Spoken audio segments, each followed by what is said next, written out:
তালামিজে ইসলামিয়া আপনাকে হল দখলের জন্য বলবে না। তালামিজে ইসলামিয়া আপনাকে সেই অস্ত্রের যন্ত্রণানির কথা বলবে না। আপনার নিজের ক্ষমতা, নিজের দলের আধিপত্য বিস্তারের জন্য কলেজ ক্যাম্পাসে, ইউনিভার্সিটির ক্যাম্পাসে রক্তাক্ত করতে বলবে না, অন্য মায়ের বুক খালি করতে বলবে না। তালামিজে ইসলামিয়া আপনাকে সেই কথা বলবে যেটা ইসলাম বলেছে।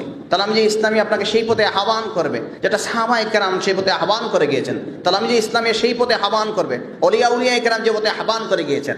শাহজালাল রহমতুল্লাহ আলাইহি এদেশে এসেছিলেন। শাহজালাল রহমতুল্লাহ আলাইহির ভাষা কি সবাই বুঝতেন?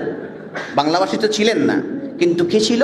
শাহজালাল রহমতুল্লাহ আলাইহির সেই আল্লাহওয়ালাদের সোহবতের ফসলে, আল্লাহওয়ালাদের আখলাকে হাসানা, উত্তম চরিত্রের, সেই মুহাম্মদুর রাসূলুল্লাহ সাল্লাল্লাহু আলাইহি সাল্লামের উত্তম চরিত্রের নমুনা, যাদের নকশা কদম যারা চলেছেন, তাদেরকে দেখে মানুষ, অন্য ধর্মের মানুষ ইসলাম ধর্ম গ্রহণ করেছে।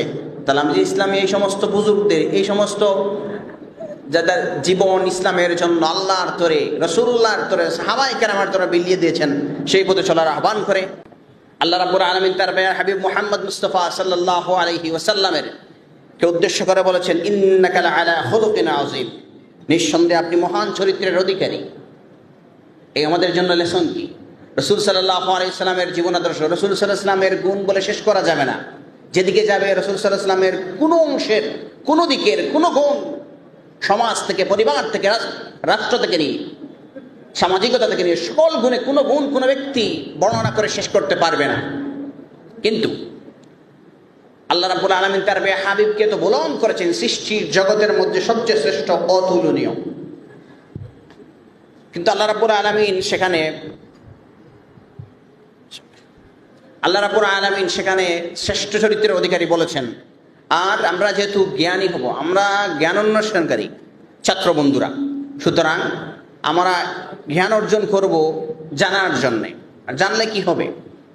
জানা এই জন্যে যে কবি পরেই বলেছিলেন যে ইনসান কি পেহচান ইলম সে নেহি বলকি আখলাক সে হতি হে, क्योंकि इल्म सो इब्लिस की पास भी बहुत था बल्कि अखलाक हसना से महरूम था। যে ইবলিসে শুধু একজন মানুষের পরিচয় শুধু জ্ঞান দিয়ে হতে পারে না। কেননা আমরা জানি যে ইবলিসের কাছে, ইবলিসও জ্ঞানী ছিল, কিন্তু সে আখলাক, একজন মানুষের পরিচয় হবে তার উত্তম চরিত্র দিয়ে। আর ইবলিসের মধ্যে সেই চরিত্রের বা সেই আখলাককে সে মহরুম ছিল। কেন বললাম? এখানে দেখেন অতিথিবৃন্দ যারা রয়েছেন, প্রধান অতিথিকে শুরু করে নিয়ে বিশেষ অতিথিবৃন্দ, ওই স্যার আসছেন, কবি কালাম আজাদ স্যার আসছেন, বা আমাদের শাহজালাল বিজ্ঞান প্রযুক্তি বিশ্ববিদ্যালয়ের স্যার আসছেন, ওনাদের সহপাঠী, ওনাদের সহযোদ্ধা, ওনাদের সবান্ধব, বা ওনাদের সাথে যারা পড়ালেখা করেছেন, যারা টিচিং দিচ্ছেন, তাদের সাথে ওনারা ভিন্ন কেন? ওনারা যা জেনেছেন সেই অনুযায়ী নিজেকে পরিচালিত করেছেন। উত্তম চরিত্রের, রাসূল সাল্লাল্লাহু আলাইহি ওয়াসাল্লামের সেই উত্তম চরিত্রের শিক্ষা নিজের জীবনে অনুশীলন করার মাধ্যমে নিজেকে এইভাবে সাজাতে চাচ্ছেন। সেই জন্য ওনারা সেটা সহপাঠী থেকে, সহযোদ্ধা থেকে ব্যতিক্রম হয়েছেন।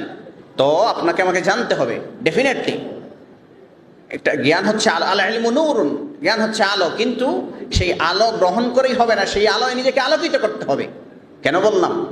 আজকে আমরা দেখি যে কবি কালাম আজাদ স্যার থেকে ওই ডক্টর মঞ্জুরুল হায়দার স্যার সহ যারা আছেন, কিন্তু আমাদের দেশে তো আরো অনেক ডক্টর দেখা যায়, অনেক কবি দেখা যায়, যারা এই দেশের সুজলা সুফলা শস্য শ্যামলা সোনার বাংলাতে বেড়ে ওঠা সকল কিছু খাদ্য হার করে অক্সিজেন গ্রহণ করেন, কথা বলেন অন্য দেশের পক্ষে। দেখা যায় কিনা? এদেশের সব কিছু সুবিধা নেন, কথা বলেন এই দেশ বিরোধী হয়ে অন্যদের পক্ষ থেকে। কেন? তারা সেই শিক্ষাকে নিজের জীবনে প্রতিফলিত করতে পারেন নাই। এমন তো ডক্টর দেখা যায় যারা আল্লাহর বিরুদ্ধে কথা বলে, ইসলামের বিরুদ্ধে কথা বলে। সেই সমস্ত ডক্টর বা সেই সমস্ত জ্ঞানী হয়ে লাভ কি হলো? তাই আমাদেরকে জ্ঞানী হতে হবে, সেই সাথে জ্ঞানের যে আমরা শিখবো সেটা অনুশীলনের মাধ্যমে নিজেকে উত্তম চরিত্রের অধিকারী বানাতে হবে। এবং তালামিজে ইসলামী আপনাকে শিক্ষা গ্রহণের কথা বলে, পড়ালেখার কথা বলে, এবং সেটা অনুশীলনের মাধ্যমে আহলে সুন্নাত ওয়াল জামাত তথা আপনি যদি আল্লাহ বিরোধী না হন, আপনি যদি রাসূল বিরোধী না হন, আপনি যদি সাহাবায়ে কেরামের জামাতের বিরুদ্ধে কটাক্ষ না করেন, আপনি যদি যেতে সেই ইসলাম এসেছে অলিয়া উলিয়াদের মাধ্যমে, হক্কানি বুজুর্গদের মাধ্যমে, সেই বিরুদ্ধের বিরুদ্ধাচরণ না করেন, হন যে কোনো বুজুর্গ, যে ফুদ্দুলী রহমতুল্লাহ আলাইহি শুধু তা নয়, এদেশে যত হক্কানি পীর মাশায়েখ উলামায়ে কেরাম আছেন, যারা চলে গেছেন, সকল এই সমস্ত উলামায়ে কেরামের পক্ষে হন, তাহলে আপনি তালামিজ। আমি আপনাকে বলছি, আপনি তালামিজ। আপনি তালামিজের ফর্ম ফিল আপ বা তালামিজের সদস্য হননি ঠিক, কিন্তু তালামিজ ইসলামের যে এজেন্ডা নিয়ে কাজ করে, আপনি সেই এজেন্ডায় কাজ করছেন, পক্ষান্তরে আপনি তালামিজের কাজ করছেন।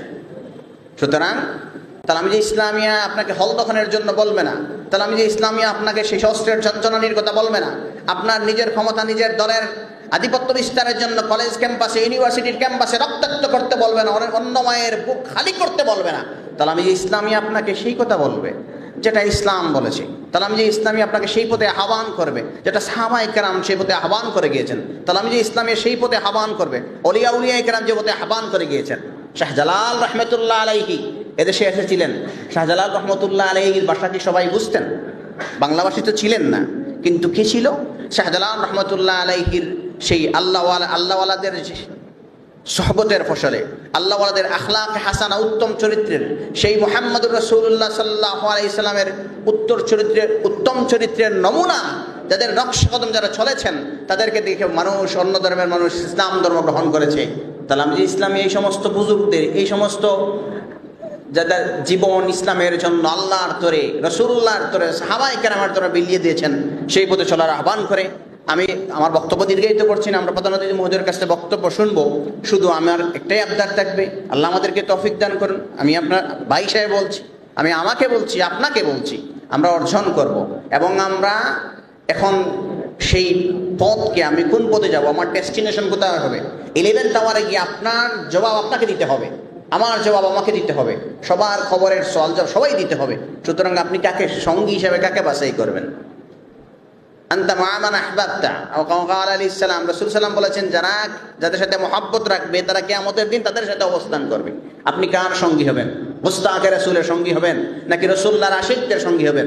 আপনি যে আউলিয়া কেরামের দেশে ইসলাম নিয়ে এসেছেন তাদের সঙ্গী হবেন নাকি যারা এই আউলিয়া ইসলাম নিয়ে আসা আউলিয়া কেরামের বিরুদ্ধে চারণ করে তাদের সঙ্গী হবেন?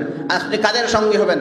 যারা মানুষকে সুন্নাত নফল নামাজ থেকে দূরে সরিয়ে দিতে চায়, যারা রাসূলুল্লাহর মহব্বত থেকে দূরে সরিয়ে দিতে চায়, সেই সমস্ত ওস্তাকে রাসূলুল্লাহ শানে বেআদবকারী, সেই সমস্ত ইসলাম বিদ্বেষীদের সঙ্গী হবেন নাকি যারা রাসূলুল্লাহর পথে আহ্বান করে তাদেরকে সঙ্গী হবেন? সিদ্ধান্ত নেওয়ার সময় এসেছে। সিদ্ধান্ত নেওয়ার সেই যোগ্যতা আপনার আছে। আপনি দেখুন, বুঝুন, তালামিজকে জানুন। যদি মনে হয় সে আল্লাহর পথে, রাসূলুল্লাহর পথে, সাহাবায়ে কেরাম তথা আহলে সুন্নাত ওয়াল জামাতের পথে তালামিজ আহ্বান করে পরিচালিত করতে চায়, ছাত্র সমাজকে রাসূলুল্লাহর মহব্বত বিলিয়ে দিতে চায়, আপনি সেই পথে আসুন, নতুবা অসুবিধা নেই। তালামিজ ইসলামের লক্ষ্য উদ্দেশ্য আল্লাহ এবং তার রাসূলের সন্তুষ্টি হাসিল করা। আমি ব্যক্তি হিসেবে আমি ভিন্ন হতে পারি, আমার বদামলই থাকতে পারে, কিন্তু একটা সংগঠনের, একটা আন্দোলনের, একটা কাফেলার গন্তব্য কোথায়, তাদের ডেস্টিনেশন কি, তাদের মূল লক্ষ্য কি, তাদের এইম কি, সেটা দেখে আপনি বাছাই করুন। আপনাকে আলাদা করে বলতে হবে না, আপনি সেই যোগ্যতা আল্লাহ আপনাকে দিয়েছেন। আপনি জ্ঞানের জগতে এমনভাবে এই পর্যন্ত এসেছেন যেটা আপনি ভালো মন্দ বাছাই করতে পারবেন। সুতরাং এই দায়িত্ব আপনার, কারণ জবাব দিতে হবে আপনাকে। কুল্লুকুম রাইন ওয়া কুল্লুকুম মাসউলুন আন রাইয়াতিহি, প্রত্যেক মানুষই রাখাল, দায়িত্বশীল, প্রত্যেকে তার রাখালি সম্পর্কে, দায়িত্ব সম্পর্কে প্রশ্ন করা হবে, জিজ্ঞাসা করা হবে, জবাব দিতে হবে। তাই সকলকে মুবারকবাদ জানাই, বিশেষ করে সিলেট মহানগর তালামিজ ইসলামের সকল নেতৃবৃন্দকে মুবারকবাদ জানাচ্ছি এত সুন্দর আয়োজনের জন্য, এবং সংস্কৃতি বন্ধুদেরকে আগামী দিনের জন্য শুভেচ্ছা, অগ্রিম শুভেচ্ছা এবং সফলতা চাই। সকলকে মুবারকবাদ জানিয়ে আমার কথা এখানেই ক্ষান্ত করছি। আসসালামু আলাইকুম ওয়া রাহমাতুল্লাহ।